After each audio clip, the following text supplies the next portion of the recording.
2010, the deep state had the Rockefeller Foundation script a plan to introduce martial law and a permanent method for total control of the citizenry. In this plan that they disguised as an academic scenario, as they called it, the method they would use to gain complete prison-like control of the entire population was to infect them with a devastating biological pandemic, and then, under the guise of protecting us from this threat, they would be free to implement their final solution, a prison state. The prison state that they need to keep their grip on power. As usual, the fascists disguise their crimes as helping us, and as is typical of this new type of fascism, they always make the claim that we the people are begging them to have more and more control over us. As you watch this video, remember that the deep state concocted this scheme in 2010 as a quote-unquote simulation of what is to come. The following is proof that the deep state is behind these viral pandemics. Absolutely positively, pandemics are now the tool of choice for the fascists, known as the deep state, and the private contractors that they contract these pandemics out to.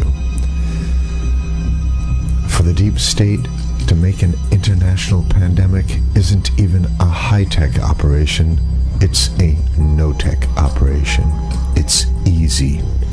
A simple vial of Ebola, SARS, MERS, Spanish flu, or coronavirus, or whatever they come up with in their secret bioweapons lab, is all they need to bring the world into their total control.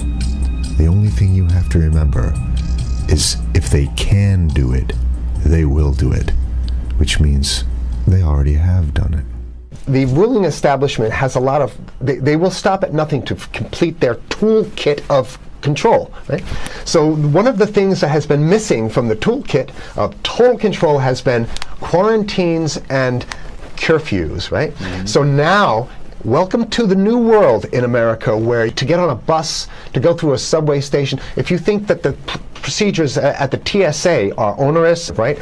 Guess this is coming to a bus depot near you. It's a more invasive way, and the ruling class needs this because, let me say, if the ruling class ever saw wide-scale civil unrest, you'd see an Ebola outbreak in America right away. Okay, so this is, what you see is that Ebola is another tool in the toolbox of the ruling class to control. Yeah, to keep down absolutely, repression. Positively, 100%. This is a tool. Right. Ebola doesn't just magically start spreading. Mm-hmm. And then we have this doctors that come back here. The white people, of course, live. Mm-hmm. You know, the two whites who got it or survived. All the black people that get it die. Right? It's very possible that these one of these NGOs over there is going around with a veil of Ebola or spreading it from a small plane onto villages. The point is to get hundreds of thousands of people infected with it and create the next phase of control.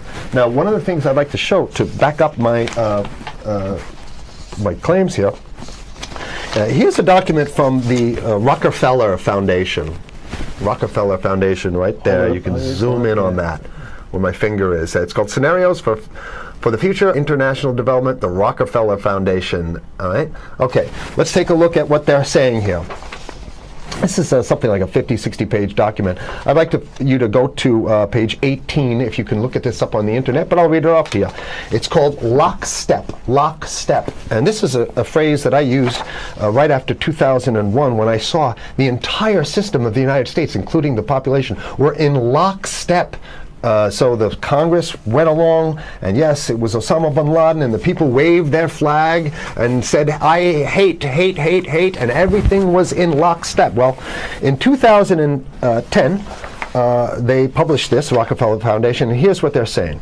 They're saying that they call it a scenario. These are scenario narratives, and they speak about it in the past tense. So they put out this scenario, lockstep. A world of tighter, top-down government control and more authoritarian leadership with limited innovation and growing citizen pushback. Okay, I'll read a little bit of it. In 2012, the pandemic that the world had been anticipating for years, nobody was anticipating a pandemic, finally hit.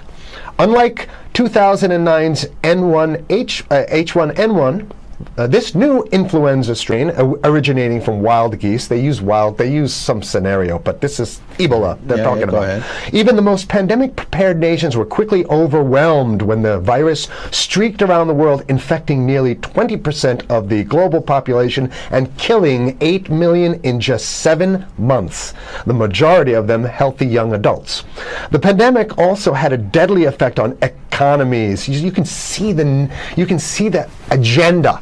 Just naked, raw, naked control agenda written down, and it's anybody's guess how this becomes effectuated in real life. So whether this is written specifically as marching orders or whether people take it upon themselves in the intelligence networks to say, okay, well, this has been produced, so this is the plan here. But these narratives have to be written in advance because the intelligence agencies don't know how to do these narratives. They need help. So these think tanks, they come up with these like Rand Corporation, Rockefeller Foundation. These are think tanks of death. They're not the think tanks, they're not there to find great ways to help people. Right?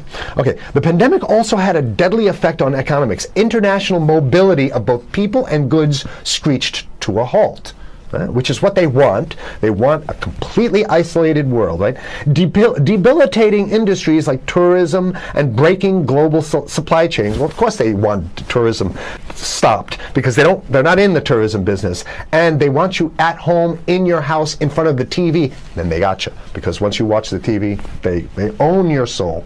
Even locally. Wait a second, we're on television. I mean commercial television, let's say. National. Even locally, normally bustling shops and offices sat empty for months. Okay, so I love how they talk about it in the past tense in 2010. Right? The pandemic blanketed the planet, though disproportionate numbers in Africa died. Southeast Asia and Central America, where the virus spread like wildfire. It sounds like the opening monologue of a disaster movie, right? Exactly. Now listen here's the good stuff now. But even in developed countries, containment was a challenge. Now here's this one. I love this one.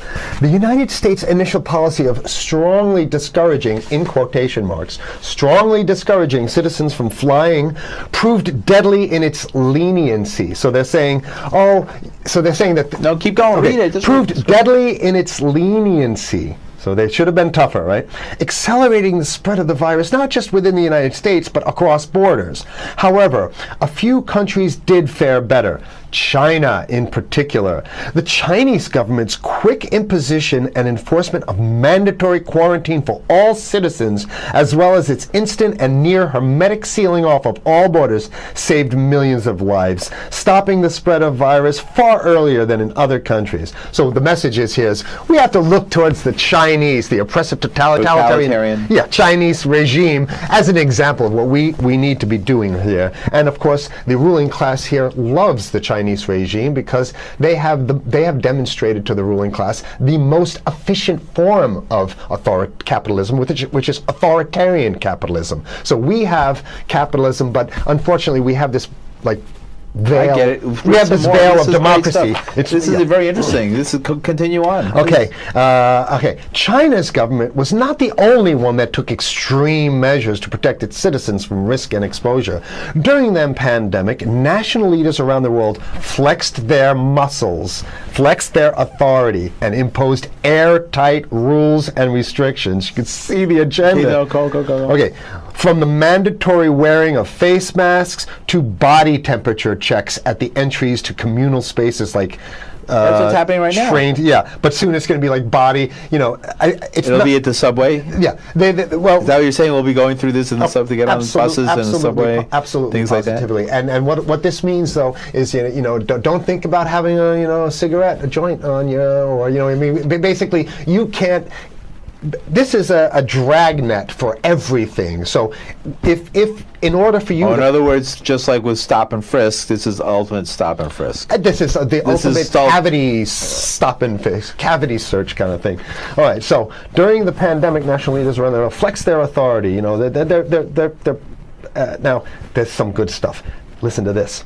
And even supermarkets, they want body checks at supermarkets, okay? So basically what they're saying is they're building a system where every move you make, you got to go through them. You can't get food. Well, how about if you go to the farmer's market? Right. Here's the good stuff now. I mean, it just keeps getting better.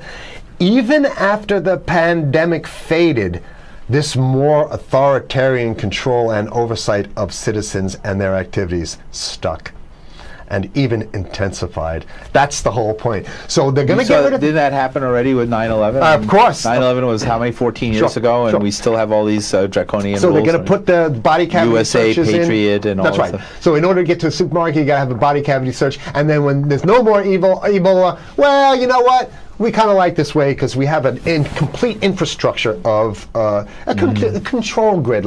In order to protect themselves from the spread of increasingly global problems, from pandemics and national terrorism to environmental crisis and rising poverty, leaders around the world took a firmer grip on power.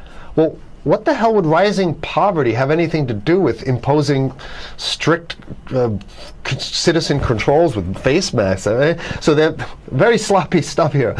At first, the notion of a more controlled world gained wide acceptance and approval. I'm sorry. Nobody likes this stuff. They're just saying it. No, I have to provide analysis. Only because we only have 5 minutes left, so that's. Oh my God. Okay. Citizens willingly gave up some of their sovereignty and their privacy to more paternalistic states in exchange for greater safety and stability. I mean, that's just a complete naked contradiction to the famous saying that if you think you're going to give up a little bit of security, I mean, if you're going to give up your freedom for security, you're going to get neither. That's the long-standing thing. And here what they're doing is they're not even ashamed or embarrassed to absolutely say the exact opposite. They're saying, yes, we all want to give up our privacy and sovereignty for more stability and security and stability. So you don't get that. When you give it up like that, you get the shaft. Can you show us the cover again of what you were just reading? One more time, and then I have two more documents. Right, this is what we were reading here, and just zoom in a little bit so folks can see it. He'll zoom in, don't worry, you can relax. And scenarios for the future of technology and international development. Okay, now I have two more documents. Keep it zoomed. We have the National Security Memorandum of December 10th, 1974. This is Henry Kissinger's brainchild. The National Security Memorandum number 200. You can look that up on your internet. I'll summarize it. He says that there's too many people, we got to get rid of the population. So to answer your question. From earlier. Yeah, he says, he used the word depopulation, which is different. Depopulation means killing people that already exist, and it's to get the minerals, because we need the minerals. And here's another one. The CDC has a patent on Ebola. They patented it. Yeah? Right. So basically, if you want to get a cure for your Ebola, it says it right up here, right? It says human Ebola virus species and compositions and methods thereof, and it's a patent. It's a patent. They patented the main strain plus something like 17 other strains of it. So they own it now, and I don't know how exactly you can own that, but apparently they've done the same thing. Yeah, I didn't think you could own a natural. Yeah, you can. I guess the main thing to finish off this show is this: that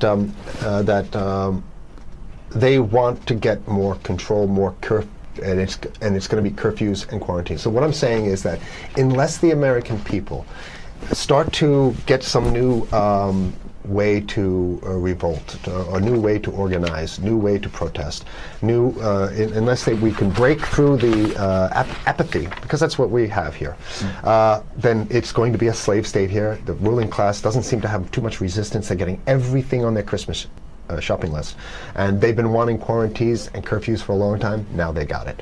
And if you want to live in a world where you're tricked into all this stuff because it's for your safety, right?